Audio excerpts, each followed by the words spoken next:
முறைப்படி அமைக்கப்பெற்ற இந்திய அரசியல் அமைப்பின்பால்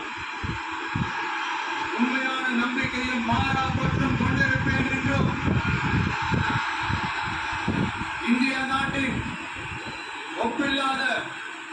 முழு முதல் ஆட்சியையும் உரிமையையும் நிலைநிறுத்துவேன் என்றும்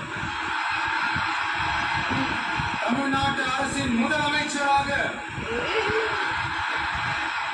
உண்மையாகவும் முழச்சான்றின்படியும் என் கடமைகளை நிறைவேற்றுவேன் என்றும்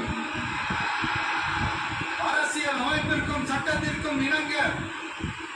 அச்சமும் ஒருதலை சார்பும் இன்றி விருப்பு வெறுப்பை விலக்கி பலதரப்பட்ட மக்கள் அனைவருக்கும் நேர்மை